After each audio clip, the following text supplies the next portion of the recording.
ain't never check into nobody. No. You know what I'm saying? Just go to their hotel and move militant. I believe people play with people intelligence the way they play with people intelligence and intellect. You know, the way they do today. You know, people are telling lies for a living. You know what I mean? You know what's to me? There's a who pick who he fight with. Right. Like if you sit there and you go, oh, I'm not going because this. I won't him, but I I think I can take him. Right. And when you move around the city, bro, you got to be careful. And that's just, we dealing with G-Unit. Had a lot of drama. Tony Yao just reignited one of hip-hop's most explosive rivalries after calling out Jay Prince, possibly uncovering what some are calling the biggest extortion scheme in the industry. Jay Prince, the mastermind behind Rap-A-Lot Records and a long-standing powerhouse in Houston, allegedly tried to pull his infamous check-in move on 50 Cent. But unlike others who might have gone along, 50 flipped the situation completely, exposing the whole game and daring Jay Prince to respond. What started as quiet tension between Houston's street authority and G-Unit's fearless attitude quickly escalated into something much bigger. This wasn't just a rap feud anymore, it became a street-level showdown. To understand how this all began, we need to look back. Jay Prince isn't just a name, he's a symbol of power. As the founder of Rap-A-Lot and one of Houston's most respected figures, his influence runs deep. He doesn't need to say much. His presence alone keeps people in line. In Houston, artists who came through without checking in often left lighter than they arrived, sometimes without their jewelry, sometimes worse. Then came 50 Cent, a man who's never been known to bow to anyone. Like I got out there, they showed me a lot of love. But Shreveport had the infrastructure already here. Like even the tax incentive was put back. Well, yeah. And so a lot of people have been talking about, man, he's here only because they gave him a cheap deal or something like that. The reality is there's more to that deal than that. Way more. They can't see. Break that down. I'm spending $20 million this year anyway, in the same building that they're saying was the cheap building. Right. So find somebody else to spend $20 million. From his early feuds with Ja Rule, Irv Gotti, and the rest of Murder Inc., 50 made one thing clear. He doesn't follow mob rules. G-Unit was built like a battalion. No checking in, no showing deference, and absolutely no paying for protection. That kind of energy didn't sit well with Houston's street structure. So, when word got around that 50 might be moving to H-Town, everyone knew things could get tense fast. If 50 really landed in Houston without paying Jay Prince respect, it wouldn't just be seen as a slight, it would be a statement. And sure enough, he did it. What began as a distant Cold War quickly turned into a real confrontation. 50 kept doing his usual thing in New York, talking slick, clowning rivals, and stirring the pot online, while Jay Prince maintained his quiet grip on Houston's streets. They threw subtle shots at each other for a while, but neither crossed into the other's territory until 50 suddenly dropped a bomb on Twitter. "I love New York, but I live in Houston now." I'll explain later. This wasn't about clout. 50 had a strategy. New York's taxes were eating into his earnings, and Houston had everything he needed: low taxes, open land, and a fast-growing music scene. It was also the perfect base for expanding his liquor brand, Branson Cognac. With the South's booming market, he saw the opportunity clearly: embed himself in the culture, push his brand, and bring more big league entertainment into Houston. But there was one problem. He never checked in, and Jay Prince wasn't about to let that slide. Maybe we need to change the word for the youngsters. The checking in part, you know, is they seem to get hung up on that word, checking in. Yeah. So if we could diversify that word and bring it up to a 2021 thing. Right. What's the word, OG? What's the word? Maybe we may want to tell them they need to get connected. Word is Jay Prince took 50's move as a sign of disrespect, like he was trying to claim the Houston throne without paying homage. Allegedly, Jay Prince sent a few people to apply some pressure. Some even say he expected 50 to contribute for local protection. But 50 wasn't having any of it. He made it clear, G-Unit moves with its own team and they don't pay to play. Period. Tensions escalated quickly. Rumors started circulating that Jay Prince declared a no-fly zone over Houston for 50, essentially saying, "You're not welcome here." That kind of play might intimidate smaller names. But this was 50 Cent. And instead of backing down, 50 turned up the heat like it was primetime TV. He jumped on Instagram, dropping memes, clever captions, and subtle jabs that had everyone watching. He mocked the entire check-in culture, making it clear that he doesn't operate under mob-style rules. 50 even challenged J Prince publicly, daring him to respond. Behind the scenes, though, the situation was getting complicated. 50 had been investing heavily in Houston, planning to build a $20 million G-Unit film and TV studio there. It wasn't just about business, it was about creating opportunities, jobs, and new energy for the city. But suddenly, the project shifted to Shreveport, Louisiana. Officially, 50 said it was due to better infrastructure. But for those paying close attention, the real reason seemed obvious. Stuck on stupid, right? Yeah. You're stuck on stupid and you're not using your powers or access to powers that you have. You're looking at it as a negative versus a positive. You know, we all know if you can tap into good people wherever you go. Wherever, yeah. But I mean, it's a blessing, really. Real talk. Houston's street politics were getting tense, but 50 wasn't about to start playing chess with snakes. And that's when everything flipped. J Prince might have tried to push him out, but the city itself embraced 50 like one of its own. In 2022, just a year after his move, Houston didn't just accept 50 Cent, they honored him. Mayor Sylvester Turner personally handed him the key to the city and officially declared November 24th 50 Cent Day during the Thanksgiving Day parade. The crowd went wild. Mayor Turner praised him as both a philanthropist and an entrepreneur, recognizing his support for local students through his G-Unity program. Rode that parade float like he'd been born and raised in Houston. But he didn't stop there. Through his G-Unity Foundation, he began giving back in ways that truly mattered: turkey drives, toy giveaways, and school donations. He wasn't just living in the city, he became part of its heartbeat. Turned his presence into power moves, partnering with the Houston Rockets, Texans, and Astros through his Sire Spirits brand. His business hustle evolved into a full-blown citywide empire. In 2023 alone, he donated $850,000 worth of toys. Then in 2024, he helped raise $500,000 for the Houston Children's Charity just by auctioning off 2 massive bottles of his Le Chemin du Roi champagne. The event ended up pulling in a staggering $6 million overall. Meanwhile, J Prince was reportedly watching it all unfold, like a king witnessing someone else claim his throne.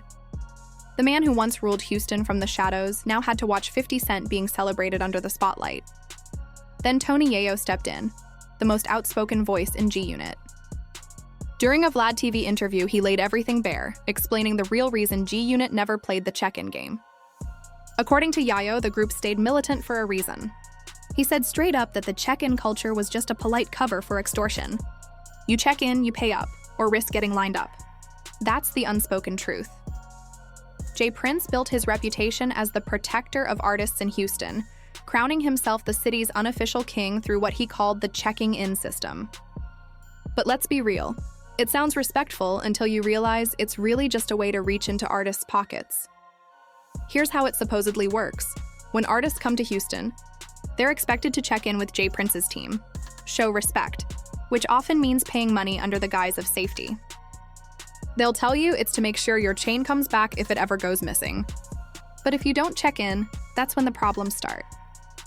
Yayo even mentioned Pop Smoke's case as a warning. Pop Smoke's death wasn't just a tragedy, it was a reminder of how dangerous the game can get when you're not playing by the unspoken rules. Don't turn me down.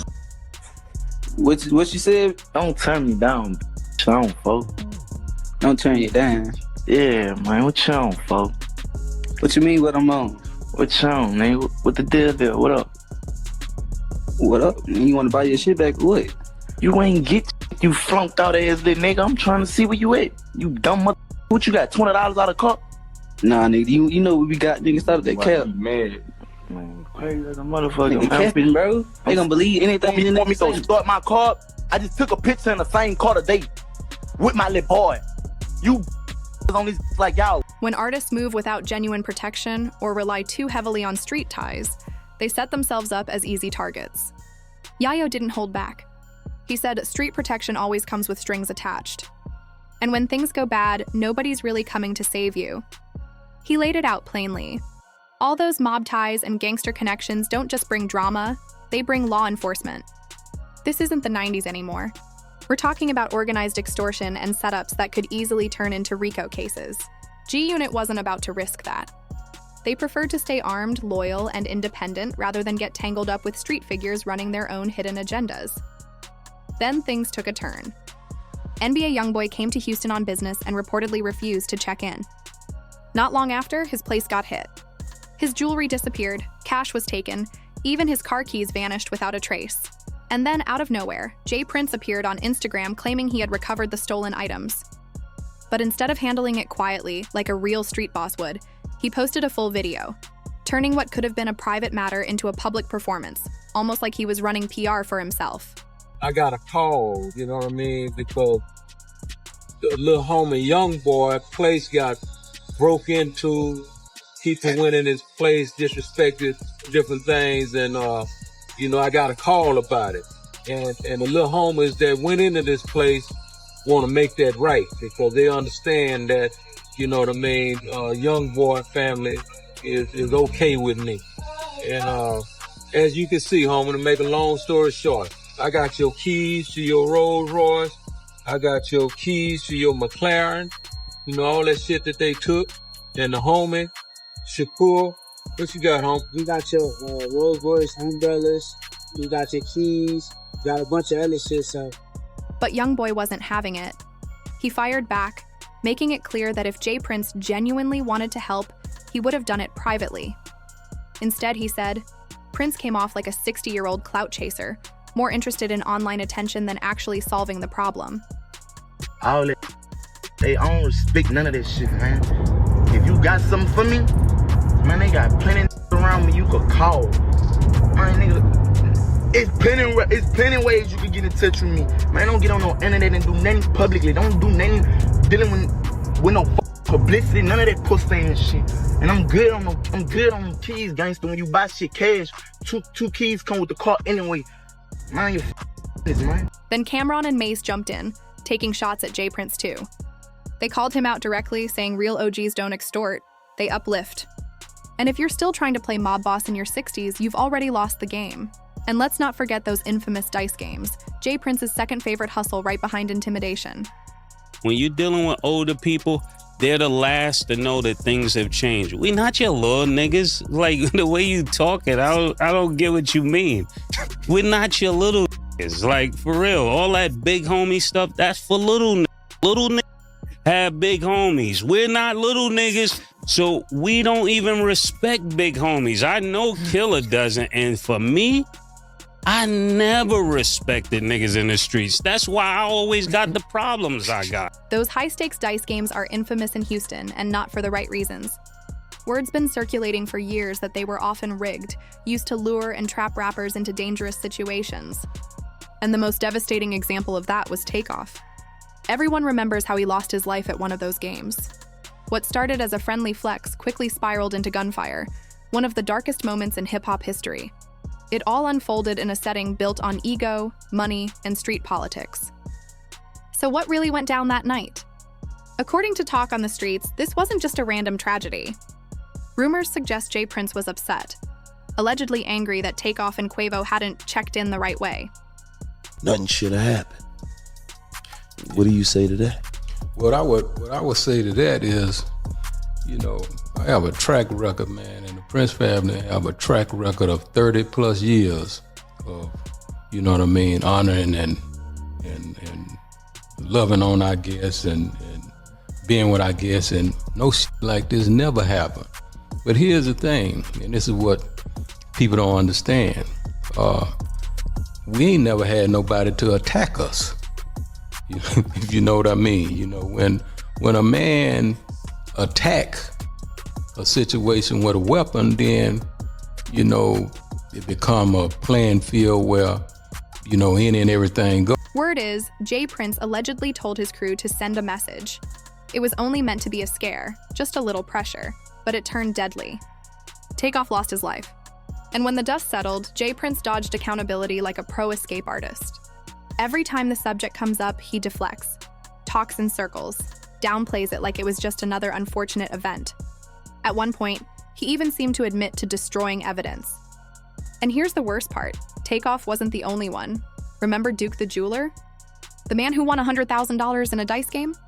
He probably felt unstoppable that night. But before he could even make it to his car, he was ambushed, robbed, and murdered. Another young black man gone too soon, and for what? A few dice, a setup, and a twisted street code that has nothing to do with real respect.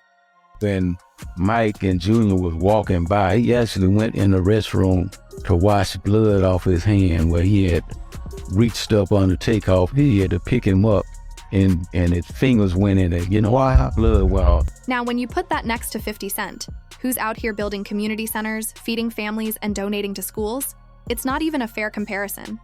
One of them is creating a lasting legacy, while the other is still gripping the streets with fear and outdated intimidation tactics. But this isn't just about memes or trolling anymore. Word is, 50 is playing a much bigger game behind the scenes. He's allegedly been talking to people off camera, gathering proof that the so-called check-in system is nothing more than a disguised extortion network. And he's not just talking, he's acting. He's hinted that federal eyes might already be watching, and if that's true, it could be checkmate.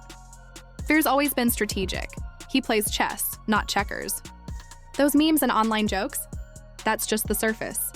Behind the curtain, he's reportedly stacking evidence, saving receipts, and waiting for the perfect moment to drop that one post, that one leak, or that one federal tip that could erase J. Prince's whole legacy overnight.